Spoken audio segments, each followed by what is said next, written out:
Hello viewers, welcome to my channel matrix educare.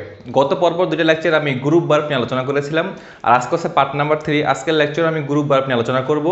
আজকের লেকচারে গো দিয়ে আমাদের যতটা গ্রুপ ভার্ব হতে পারে সেটা নিয়ে আজকে আলোচনা করব। তো প্রথমে শুরু করি গো থ্রো। গো থ্রো আমাদের কয়েকটা মিনিং হয়। প্রথমে আসি গো থ্রো দিয়ে আমাদের রিভিউ হয়। রিভিউ মানে হচ্ছে পুনর্বিবেচনা করা। গো থ্রো দিয়ে আমাদের রিড হয়। রিড মানে হচ্ছে পড়া। গো থ্রো দিয়ে আমাদের বিয়ার অর এক্সপেরিয়েন্স হয়, সহ্য করা, যেটা এরকম। তো আমাদের এই গ্রুপ ভার্বগুলো মনে রাখার জন্য আসলে স্পেসিফিক কোনো আমাদের নিয়ম নেই, জাস্ট আমাদের অর্থ বুঝে বুঝে একটা করে অন্তত সেন্টেন্স মনে রেখে আমাদের পড়তে হবে, তাহলে আমরা পরীক্ষার হলে পারবো।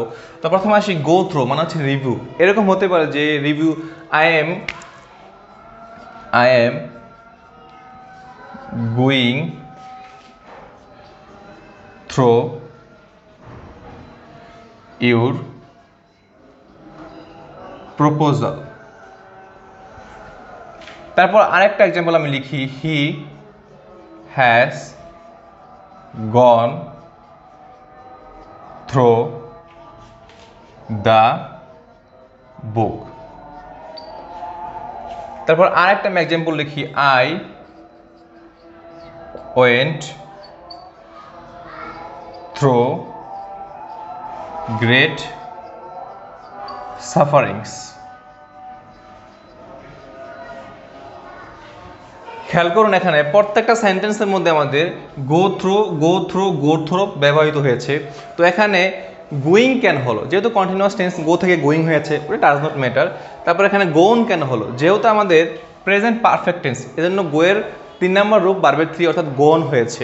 তারপরে এখানে গোয়ের যে পাস্ট ফর্ম ওয়েন্ট, ওইটা এখানে পাস্ট ফর্মে ব্যবহৃত হয়েছে। আলটিমেটলি যাই হোক না কেন, কিন্তু আসলে আমাদের মূলত কিন্তু আমাদের গো থ্রো, তাই না?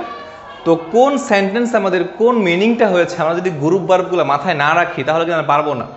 তো I am going through your proposal, এখানে যে গো থ্রো ব্যবহৃত হয়েছে, এটা কিসের মিনিং প্রকাশ করে?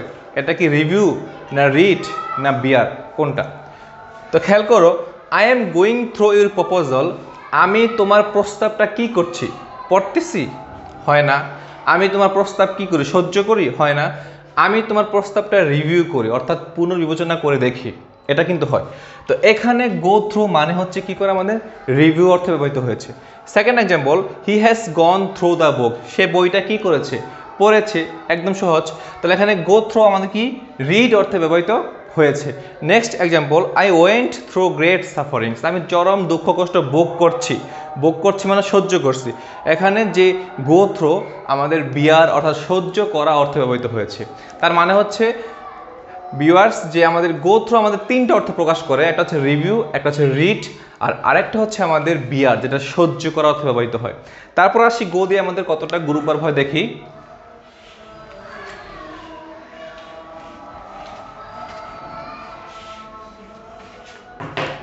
আমাদের হতে পারে গো অন, আমাদের হতে পারে গো আউট, আমাদের হতে পারে গো উইথ, হতে পারে গো উইদাউট। তো খেয়াল করো সবাই যে গো অন মানে হচ্ছে আমরা বলি না গো অন ক্যারি অন, চালিয়ে যাওয়া। গো অন মানে হচ্ছে কি যাওয়া? চালিয়ে যাওয়া, যেটা ক্যারি অন হতে পারে। তো একটা করে এক্সাম্পল আমরা জানি। তো গো অন হতে পারে যে go on with your studies, তোমার পড়াশোনা চালিয়ে যাও, হতে পারে না? Go on with your studies. তারপর আসি গো আউট। গো আউট মানে হচ্ছে আলো নিভিয়ে যাওয়া, বিদ্যুৎ চলে যাওয়া। তো এরকম এক্সাম্পল হতে পারে যে আলো নিভে যাওয়া। গো আউট মানে হচ্ছে আলো নিভিয়ে যাওয়া। তো এরকম হতে পারে যে the light has gone out বা the current has gone out, এরকম হতে পারে। The light has gone out. এই যে এখানে যে আমাদের গো আউট অর্থাৎ আলো নিভিয়ে যাওয়া, বিদ্যুৎ চলে যাওয়া, এটা অর্থে ব্যবহৃত হয়েছে। তারপর নেক্সট আসি গো উইথ। গো উইথ মানে হচ্ছে একমত, অর্থাৎ এগ্রি, যেটা এগ্রি। গো উইথ মানে হচ্ছে কি একমত, যেটা এগ্রি।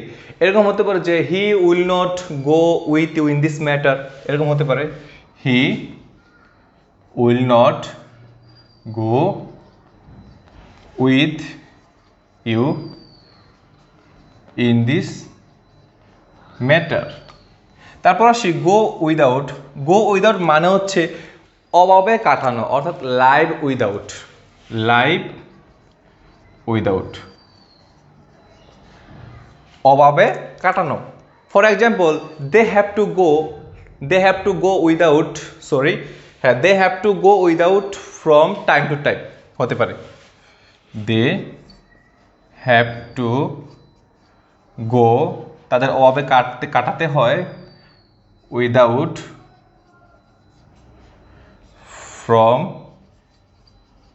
টাইম টু টাইম মানে হচ্ছে মাঝে মাঝে, মাঝে মাঝে তাদের কী করতে হয়, অভাবে থাকতে হয়, অভাবে কাটাতে হয়। তো গো অন মানে হচ্ছে ক্যারি অন, যেটা চালিয়ে যাওয়া। গো আউট মানে হচ্ছে আলো নিভিয়ে যাওয়া, বিদ্যুৎ চলে যাওয়া, এটা ব্যবহৃত হয়। গো উইথ মানে হচ্ছে একমত, যেটা এগ্রি। আর গো উইদাউট মানে হচ্ছে যেটা লাইভ উইদাউট, অর্থাৎ অভাবে দিন কাটানো। They have to go without from time to time, তাদেরকে মাঝে মাঝে অভাবে দিন কাটতে হয়। তো তারপর আসি নেক্সট আমাদের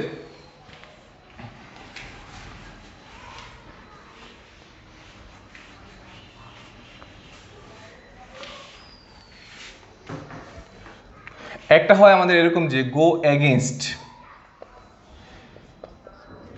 এটা আমরা অনেকেই জানি, গো এগেনস্ট মানে হচ্ছে যেটা ডিসএগ্রি বা অপোজ, কারো অসম্মতি হওয়া বা বিরোধিতা করা, oppose,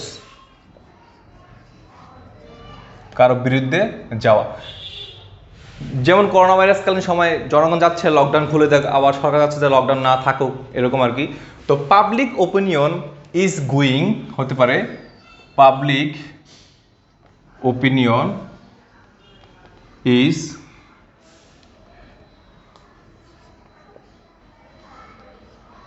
going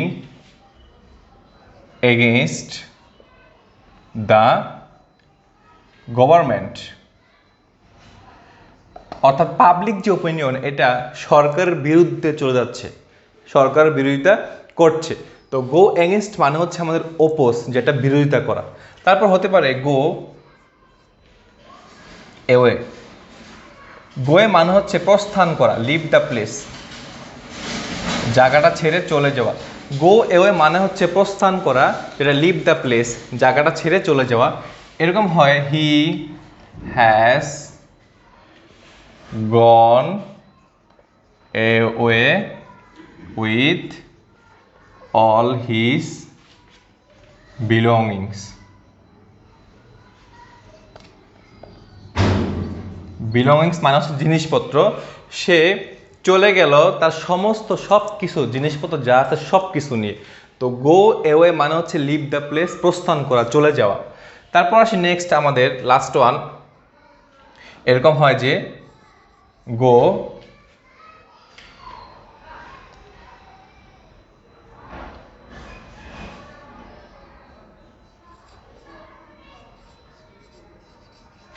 go back on.